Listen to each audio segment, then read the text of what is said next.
ದುನಿಯಾ ಸೂರಿ ಅವರ ಮುಂದಿನ ಸಿನಿಮಾ ಯಾವುದು? ಇದು ಗಾಂಧಿನಗರದಲ್ಲಿ ಚರ್ಚೆ ಹುಟ್ಟಾಕಿರುವಂತಹ $1,000,000 ಪ್ರಶ್ನೆ. ಈಗಾಗಲೇ ಯುವರಾಜ್ ಕುಮಾರ್ ನಟನೆಯ ಚಿತ್ರಕ್ಕೆ ಸೂರಿ ಆಕ್ಷನ್ ಕಟ್ ಹೇಳೋದು ಪಕ್ಕಾ ಆಗಿತ್ತು.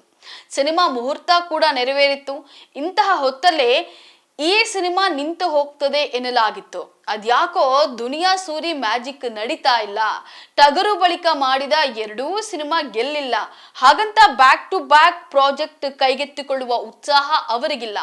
ಅಂತೂ ಇಂತೂ ಯುವರಾಜ್ ಕುಮಾರ್ ನಟನೆಯ 3ನೇ ಚಿತ್ರಕ್ಕೆ ಸಾರಥ್ಯವನ್ನ ವಹಿಸ್ತಾರೆ ಎನ್ನಲಾಗಿತ್ತು. ಈಗ ಅದು ಕೈಗೂಡುವ ಲಕ್ಷಣಗಳು ಕೂಡ ಕಾಣ್ತಾ ಇಲ್ಲ. ಅಕ್ಷಯ ತೃತೀಯ ದಿನದಂದೇ ಸಿನಿಮಾ ಮುಹೂರ್ತ ನಡೆದಿತ್ತು. ಆದರೆ ಬಳಿಕ ಅದರ ಸುಳಿವೇ ಇಲ್ದಂಗೆ ನಿಶ್ಶಬ್ದವಾಗಿದೆ. ಪುನೀತ್ ರಾಜ್ ಕುಮಾರ್ ನಟನೆಯ ಜಾಕಿ ಹಾಗೂ ಅಣ್ಣಾ ಬಾಂಡ್ ಚಿತ್ರಗಳಿಗೆ ಸೂರಿ ಆಕ್ಷನ್ ಕಟ್ ಅನ್ನ ಹೇಳಿದ್ರು. ಶಿವಣ್ಣನ ಜೊತೆ ಕಡ್ಡಿಪುಡಿ ಹಾಗೂ ಟಗರು ಚಿತ್ರಗಳಿಗೆ ಕೆಲಸವನ್ನ ಮಾಡಿದ್ರು. ದೊಡ್ಡ ಮನೆಯ ಮತ್ತೊಬ್ಬ ನಟನ ಜೊತೆ ಕೈ ಜೋಡಿಸ್ತಾರೆ ಅಂದಾಗ್ಲೇ ನಿರೀಕ್ಷೆ ಗರಿಗೆದರಿತ್ತು. ಚರಣ್ ರಾಜ್ ಸಂಗೀತ, ಶೇಖರ್ ಛಾಯಾಗ್ರಹಣ ಚಿತ್ರಕ್ಕೆ ಇರಲಿದೆ ಅಂತ ಕನ್ಫರ್ಮ್ ಆಗಿತ್ತು. ಚಿತ್ರಕ್ಕೆ ಕಾಗೆ ಬಂಗಾರ 3 ಎಂಬ ಟೈಟಲ್ ಫಿಕ್ಸ್ ಆಗಿದೆ ಅನ್ನೋ ಊಹಾಪೋಹ ಕೂಡ ಇತ್ತು. ಆದರೆ ಅದು ಸಾಧ್ಯವಾಗಲ್ಲ ಅನ್ನುವಂತಹ ಗುಸುಗುಸು ಶುರುವಾಗಿದೆ. ಚಿತ್ರತಂಡ ಕೂಡ ಈ ಬಗ್ಗೆ ಮೌನವನ್ನ ವಹಿಸಿದೆ.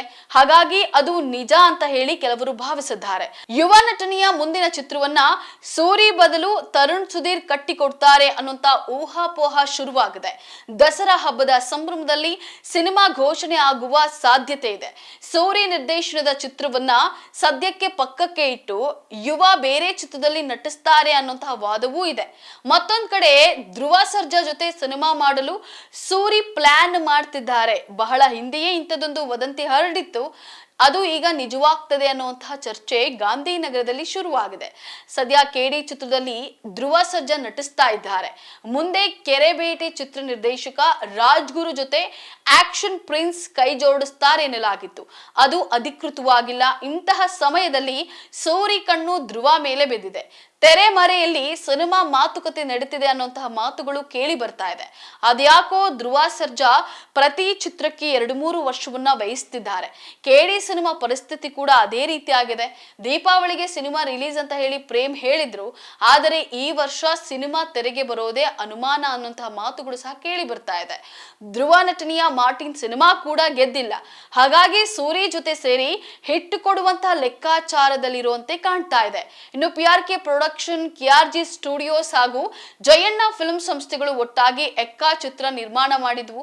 ಅದೇ ಕಾಂಬಿನೇಷನ್ ನಲ್ಲಿ ಯುವ 3 ಸಿನಿಮಾ ಕೂಡ ಶುರುವಾಗಿತ್ತು. ದುನಿಯಾ ವಿಜಯ್ ಮಗಳು ರಿತನ್ಯಾ ಈ ಚಿತ್ರದಲ್ಲಿ ನಾಯಕಿಯಾಗಿ ನಟಿಸಬೇಕಿದೆ. ಸೂರಿ ತಮ್ಮದೇ ಸ್ಟೈಲ್ ಅಲ್ಲಿ ಒಂದು ಲವ್ ಸ್ಟೋರಿ ಹೇಳಲು ಮುಂದಾಗಿದ್ರು. ಆದರೆ ಅದನ್ನ ಬಿಟ್ಟು ಧ್ರುವ ಸರ್ಜಾ ಸಿನಿಮಾ ಮಾಡ್ತಾರೆ ಅನ್ನೋದು ಈಗ ಕೇಳಿ ಬರ್ತಾ ಇರುವ ಸುದ್ದಿ. ಶೀಘ್ರದಲ್ಲೇ ಈ ಎಲ್ಲಾ ಗೊಂದಲಗಳಿಗೂ ಉತ್ತರ ಸಿಗಲಿದೆ.